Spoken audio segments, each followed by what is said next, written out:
Hey, brothers and sisters. Hey, I just had a few dreams that I would really like to share, feel called to share. I know it's been a while since I've been on here, but these dreams really stuck with me the whole day, and I definitely feel the need to talk about them. When I woke up from these dreams, I just started praying and praying for the Lord to save me from this hour, to not let me live to see these type of things take place. And I do believe that it is a good thing to pray those things when we have these kind of warning dreams, because we know that we don't know what's going to happen. We don't know. It's hard for us to know God's exact plan, and it's always going to be better than we imagined. So his hand's not too short to save. He is going to protect us in difficult times in incredible ways. But in this dream, of course, it was in the future. The world was very different. Certain things I remember, we were all staying in almost like government buildings. You could walk around them at night and there would be like security guards and stuff and people awake and it would all be dark. And everywhere you traveled, so there was like a draft for all the men, of a certain age in the United States. My brother had been drafted. He's like 31 right now. And he had been drafted. And when we were traveling, we had to hand them like our papers and our, card or whatever, government ID type thing. And we got like some special access because he was drafted, so like it gave us a higher privilege. And the lady who was like, she worked for the government, who was like checking our stuff with him, she was like, and no one's allowed to ask me if we have any positions available. And my brother, being, charismatic and funny or something, he was like, do you have any positions available? And she was like, no, but I'm not supposed to tell you if we do. And he was like, well, then shouldn't you have not answered that question? And he was just joking, like trying to be like lighthearted and funny. And she was so afraid. She was this frail woman that was so driven by fear that she like cried after we went through the line, because she was like that panicky that she like could have done something wrong or could have gotten herself in trouble. Like that's how people live. They were just like constantly in fear. And there was something going on with like, this is really, I don't know how to explain this, but you know how there's the new Star Wars movie coming out where like supposedly, I don't even know what's going to happen in it, but I know that it's going to be bad. It's like kind of going to be programming for the future. And I know that like the evil like emperor dude raises from the dead or whatever his spirit does, and so does Luke Skywalker's.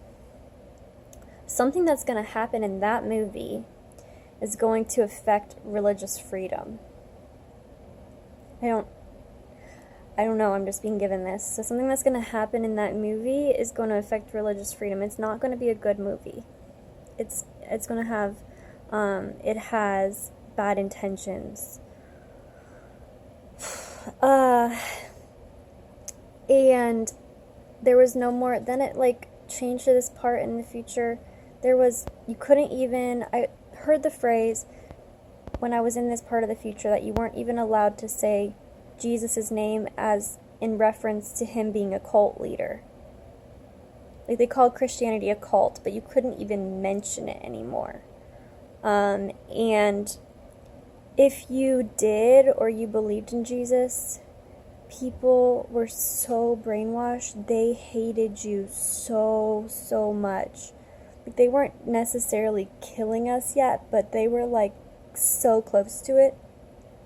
They were so cold, and you had no love and affection. And like, as humans, we crave affection, we crave acceptance, and it felt so terrible to be living without that. It was like the worst kind of torture. So in the dream, I was almost like in this prison cell with this person just watching me, staring at me with hate, this man, this guard or whatever. And I was crying out to the Lord for how much pain I was in. And it was like I had this vision while I was sleeping. Jesus appeared to me, but he was in a hood, like a brown hooded robe. You couldn't see anything, his face, and it was almost like the world I lived in at that point was so far removed from him that it was hard for me to even recognize him. I was a little scared of him because of how much everyone was opposed to him. Everyone hated him. So when he appeared to me in this vision, I was a little afraid, and he was so disguised. He was so disguised, and you couldn't see his face or anything. And he said, "Do you want me to heal you?" And I said, "Yes." And I was in so much pain, spiritually, physically, emotionally.